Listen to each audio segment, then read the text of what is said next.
Doctor बीना चतुर्वेदी की आवाज़ में उनके कहानी संग्रह यादों का महल से सुनिए कहानी प्रारब्ध। इस कहानी की नायिका इति छोटे छोटे 5 बच्चों की माँ थी। उसे उसके सास ससुर ने घर से निकाल दिया था। इति को मंदिर की सीढ़ी पर बैठा देखकर पुजारी जी को दया आई। उन्होंने मंदिर के पीछे उसे रहने के लिए शरण दी और मंदिर में सफाई आदि का काम देकर उसकी जिंदगी संवार दी। बद से बदतर जिंदगी जी रही इति के जीवन में सर्व सुखों का पदार्पण हो गया था। सुनिए कहानी प्रारब्ध। इति अपने माता पिता की 5वीं संतान थी। इससे बड़ी 4 बहनें थीं। सबकी शादियां हो गई थीं। परिवार की आर्थिक स्थिति अच्छी नहीं थी। जिंदगी में कई बार ठोकर खाई हुई जब ससुराल में प्रविष्ट हुई थी इति, तब वहाँ रौनक छा गई थी। अतीव सौंदर्य एवं भुवन मोहिनी मुस्कान की स्वामिनी इति के आने से घर गुलजार हो गया था। अपनी बड़ी बड़ी रसीली आंखें तरेर कर उसके बात करने में गजब का आकर्षण था। ऊपर वाले ने जिस औदार्य से उसे सौंदर्य एवं अद्भुत मुस्कुराहट दी थी, सौभाग्य देने में वह उतना ही कृपण हो गया था। पति बेहद क्रूर, अकर्मण्य और शराबी था। इति के शरीर पर जब तब पड़े हुए काले नीले निशान इस बात के गवाह होते थे कि पति का व्यवहार उसके साथ मनुष्यों जैसा नहीं बल्कि पशुवत था। इसके बावजूद भी इति का पति प्रेम अक्षुण्ण था। वह कभी भी किसी के समक्ष अपनी जुबान नहीं खोलती थी। मुंह खोकर सब सहन करती रहती थी।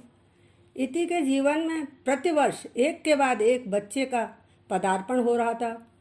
5 बच्चों को इति के भरोसे छोड़कर उसका पति एक दिन इस दुनिया से रुखसत हो गया था। बेचारी इति के जीवन संघर्ष की कहानी बहुत ही दुर्भाग्यपूर्ण थी। सौंदर्य की प्रतिमूर्ति का रंग अब एकदम काला होकर हड्डियों का ढांचा मात्र रह गया था। उसकी आंखें धंस गई थीं।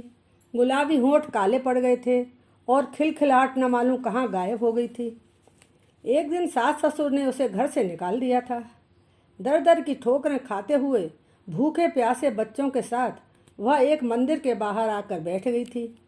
रात्रि के समय मंदिर के पुजारी जब ताला बंद करके घर जाने लगे, तब एक अबला को दयनीय स्थिति में बाहर बैठा देखकर वह उससे पूछने लगे, बेटा, रात का अंधकार गहराता जा रहा है, तुम अपने बच्चों के साथ यहाँ क्यों बैठी हो?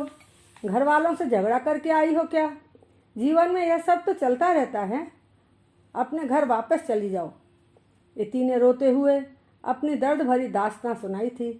पुजारी ने इति और बच्चों पर दया करके उन्हें खाने के लिए प्रसाद सामग्री दी और कहा कि बेटा, अभी तुम मंदिर के पीछे जाकर बरामदे में आराम करो। सुबह जब हम आएंगे तभी तुम्हारे लिए कुछ कर सकेंगे। अगली सुबह जब पुजारी मंदिर में आए, तब उन्होंने इति से कहा कि मंदिर के पीछे कोने में जो नीम का पेड़ है, उसके पास खाली पड़ी जमीन पर वह अपने रहने की व्यवस्था कर सकती है। वहाँ ईंटें और बांस आदि सामग्री पड़ी हुई है। आज एक मजदूर को बुलवा दिया है, वह तुम्हारी सहायता कर देगा। इति और मजदूर ने 2-3 दिनों में एक कोठरी नुमा निर्माण कर लिया था। कोठरी के सामने टीन डालकर बैठने के लिए खुली जगह भी बना ली थी। इति की रहने की व्यवस्था का समाधान हो गया था। बच्चे खुश हो गए थे। पुजारी ने सुबह शाम मंदिर की सफाई का काम इति को दे दिया था। मंदिर में चढ़ावे पर आई खाने पीने की भरपूर सामग्री पुजारी के द्वारा उसे मिलती रहती थी। बच्चों को फल, मिठाई आदि सभी चीज़ें खाने को मिलती रहती थी। बच्चों का मन लग गया था। इति मंदिर के प्रांगण में घंटों तक हाथ जोड़कर भगवान से प्रार्थना करती रहती थी। भगवान से पूछती थी कि उसे किस बात की सज़ा मिली थी। उसने तो कभी किसी के साथ कुछ गलत नहीं किया था। अब आपने जो कृपा दृष्टि की है उसे बनाए रखना। आपकी लीला को कोई नहीं समझ सकता। मेरे बच्चों की परवरिश में मैं समुचित ढंग से कर सकूं, इस तरह का आप मुझे रास्ता दिखाना। मंदिर का स्थापना दिवस आने वाला था। उसी के संबंध में एक दिन मंदिर में प्रबंध समिति की मीटिंग होने वाली थी। पुजारी जी ने इति से कहा, बेटा कल दोपहर में सामने वाले हॉल में मीटिंग होगी, तुम सुबह उसकी ठीक से सफाई कर देना। सोफा, मेज और कुर्सियों को करीने से रखकर कपड़े से पोंछकर धूल साफ कर देना। ट्रे में पानी के गिलास रखकर सबको पानी पिलाकर मेज पर चाय नाश्ता लगा देना। अपने बच्चों को समझा देना कि वह धमा चौकड़ी नहीं करें, शांति बनाए रखें। इति ने जवाब दिया था, साहब आप चिंता न करें, मैं सब काम कर लूँगी। अगले दिन जब प्रबंधन समिति की मीटिंग समाप्त हो गई थी, तब चाय नाश्ता के समय वह लोग पुजारी जी से इति के बारे में पूछने लगे थे। पुजारी जी ने इस दुखियारी की कहानी उन लोगों को सुनाई थी। वहाँ आए प्रायः सभी लोग संपन्न थे।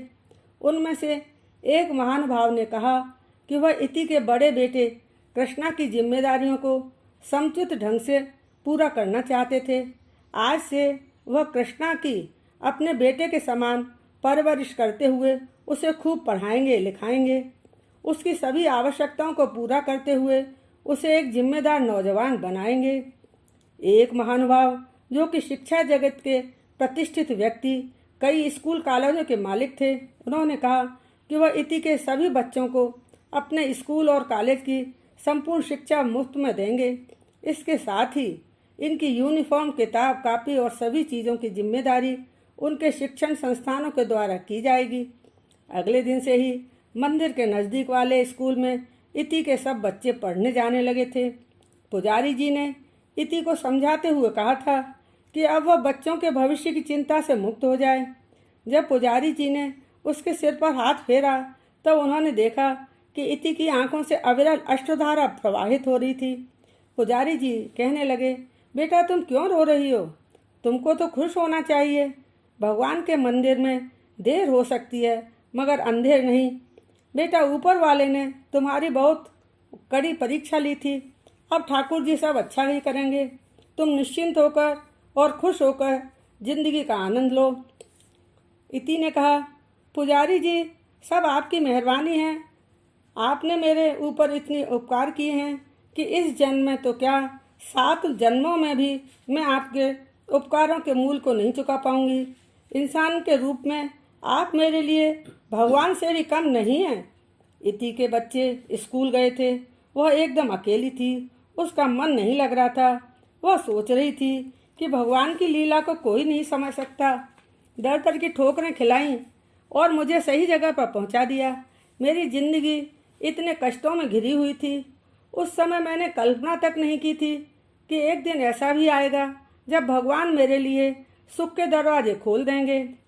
समय का पहिया तीव्र गति से घूम रहा था। बच्चे पढ़ाई के क्षेत्र में उन्नति के शिखर पर आगे बढ़ते जा रहे थे। इति का बड़ा बेटा कृष्णा IAS की तैयारी कर रहा था। 1 महीने में एक बार माँ से मिलने आता था। उससे छोटा राम इंजीनियरिंग कर रहा था। वह दूसरे शहर में था। उसकी जब छुट्टियां होती थी वह तभी आ सकता था। राम से छोटी प्रियंका डॉक्टरी की पढ़ाई कर रही थी। वह हॉस्टल में रहती थी। उसे जब भी माँ के हाथ के बनाए व्यंजनों की याद आती थी तभी वह माँ के पास आ जाती थी। प्रियंका से छोटी प्रेरणा फैशन डिजाइनिंग का कोर्स कर रही थी। सबसे छोटा सक्षम अभी हाई स्कूल में प्रथम श्रेणी में उत्तीर्ण हुआ था। प्रेरणा और सक्षम माँ के साथ रहते थे। पुजारी जी की बड़ी बेटी विदेश से आई हुई थी। एक दिन वह माँ के साथ मंदिर आई थी। मंदिर में उसकी मुलाकात इति से हुई थी। वह इति से उसके बच्चों के बारे में पूछने लगी थी। इति ने जब बच्चों के बारे में बताया था तब बच्चों के नाम सुनकर वह इति से कहने लगी थी, अरे तुमने बच्चों के नाम तो बहुत अच्छे रखे हैं। इति ने जवाब दिया, नहीं दीदी, हमने ये नाम नहीं रखे थे। हमारे घर में तो बच्चों को छोटे छोटे नामों से बुलाते थे, जैसे लल्लू, कल्लू, लल्ली, मुन्नी, मुन्ना आदि। ये सब नाम तो स्कूल कॉलेज के लोगों ने स्कूल में भर्ती करते समय रख दिए थे। दीदी, हम लोग इस मंदिर में क्या आए, हमारे बच्चों का जीवन सुधर गया। इसमें ऊपर वाले की कृपा से अधिक आपके पिताजी की कृपा रही। एक घोर अंधेरी रात में मैं अपने भूखे प्यासे बच्चों के लिए मंदिर के बाहर सीढ़ियों पर बैठी हुई थी। पुजारी जी ने जब मुझे इस हालत में देखा तब उन्होंने हमें जीने का सहारा देकर हमारे बच्चों की जिंदगी सुधार दी। मैं उन्हें इंसान से कहीं अधिक भगवान मानती हूँ। इतना कहते हुए उसकी हिचकी बन गई थी। उसने अपनी साड़ी के पल्लू से आंसू पोंछते हुए कहा, दीदी मुझे माफ़ करना। जब भी मुझे अपनी बीती हुई नार की जिंदगी याद आती है तब मैं अपने ऊपर काबू नहीं रख पाती। भगवान ऐसे दिन बैरी दुश्मनों को भी न दिखाए। रात दिन की कड़ी मेहनत के बाद कृष्णा ने IAS की परीक्षा पास कर ली थी। ऊपर वाले की कृपा से वह इसी शहर में कलेक्टर बन गया था जहाँ से उसकी पढ़ाई की नींव रखी गई थी। इति बहुत खुश थी। उसने मंदिर के बाहर बैठे गरीबों को भोजन कराया, कपड़े आदि बांटे। कृष्णा को सरकारी बंगला, गाड़ी, नौकर चाकर आदि अनेक सुविधाएं मिली थीं। कृष्णा ने इति से कहा, माँ आपने इस मंदिर की सेवा खूब कर ली है। आपको अपनी सेवा का फल भी मिल गया है। अब आपको काम करने की आवश्यकता नहीं है। छोटे भाई बहन को लेकर आप हमारे साथ चलिए और आराम से रहिए। इति कहने लगी, ठीक है बेटा, क्यों नहीं, अब हम लोग तुम्हारे साथ ही रहेंगे, मगर मंदिर के सेवा कार्य को मैं जीते जी नहीं छोड़ सकती। बेटा मंदिर की सेवा ही तो फलीभूत हो रही है, हमें इस बात को नहीं भूलना चाहिए। कृष्णा ने पुजारी जी के चरण स्पर्श करते हुए उनसे कहा कि वह माँ को अपने साथ ले जाना चाहता है। आपसे अनुमति लेने आया हूँ। आपके उपकारों को हम लोग कभी नहीं भुला सकेंगे। पुजारी जी कहने लगे, बेटा यह सब तुम्हारी माँ की तपस्या का फल है। उसने बड़ी कष्टों के साथ तुम लोगों की परवरिश की है। ऊपर वाला भी उसी का साथ देता है जिसे योग्य समझता है। बेटा अब तुम लोगों की जिम्मेदारी है उसे खूब खुशी देना, सुखी रखना। मैं मंदिर के सेवा कार्यों से तेरी माँ को मुक्त करता हूँ। मेरा आशीर्वाद हमेशा तुम लोगों पर बना रहेगा। इति ने पुजारी जी के हाथ जोड़ते हुए कहा, ठीक है, मैं कृष्णा के साथ उसके बंगले में रहने के लिए जरूर रही हूँ, मगर मंदिर के सेवा कार्यों से मैं जीते जी मुक्त नहीं होना चाहती। सफाई का कार्य भले ही मैं नहीं कर सकूंगी, मगर मंगला आरती के समय मैं प्रतिदिन मंदिर आकर ठाकुर जी के बर्तन साफ करने का कार्य अवश्य करूंगी। इति की बात सुनकर पुजारी जी हंसने लगे और उन्होंने इति की इच्छा को मानते हुए कहा, ठीक है। राम की इंजीनियरिंग की पढ़ाई पूरी हो गई थी। वह MBA करने के लिए अमेरिका चला गया था। प्रियंका डॉक्टर बन गई थी। उसी शहर में बहुत बड़े प्राइवेट अस्पताल में उसकी नौकरी लग गई थी। प्रेरणा ने फैशन डिजाइनिंग का कोर्स पूरा करके अपनी बुटीक खोल ली थी। छोटा बेटा सक्षम वकालत की पढ़ाई कर रहा था। इति चारों बच्चों के साथ कृष्णा के बंगले में आराम से रह रही थी। उसे काम धाम तो कुछ करना नहीं पड़ता था। घर के सभी कार्य नौकर करते थे। इति का अधिक समय भक्ति भाव में व्यतीत होता था। वह बस यही चाहती थी कि उसके बच्चों की शादी ऐसे जीवन साथी के साथ हो कि सब शांतिपूर्वक जीवन व्यतीत कर सकें। इति मंगला की झांकी के समय ड्राइवर के साथ बड़ी सी गाड़ी में बैठकर प्रतिदिन मंदिर आती थी और ठाकुर जी के बर्तन साफ करके सूर्योदय से पूर्व ही बंगले पर वापस चली जाती थी। बद से बदतर जिंदगी जीने वाली इति के जीवन में सर्व सुखों का पदार्पण हो गया था। अब उसे किसी चीज़ की कमी नहीं थी। इति एक दिन पुजारी जी से कह रही थी कि आपकी कृपा से भगवान ने मुझे सब कुछ दे दिया है। मेरे पास अब मांगने के लिए कुछ भी शेष नहीं है। मैंने तो कभी कल्पना तक नहीं की थी कि मेरे बच्चे इतने होनहार निकल जाएंगे। भूखे पेट इंसान के सोचने की शक्ति भी क्षीण हो जाती है। मेरी हालत भी ऐसी ही थी। पुजारी जी ने कहा, बेटा यह सब तुम्हारी मेहनत और तपस्या का फल है। मैंने वही किया जो ठाकुर जी ने मुझसे करवाया। तुम्हारे जीवन में जो कुछ हुआ था और अब जो हो रहा है बेटा, इसी को प्रारब्ध कहते हैं। कैसी लगी कहानी?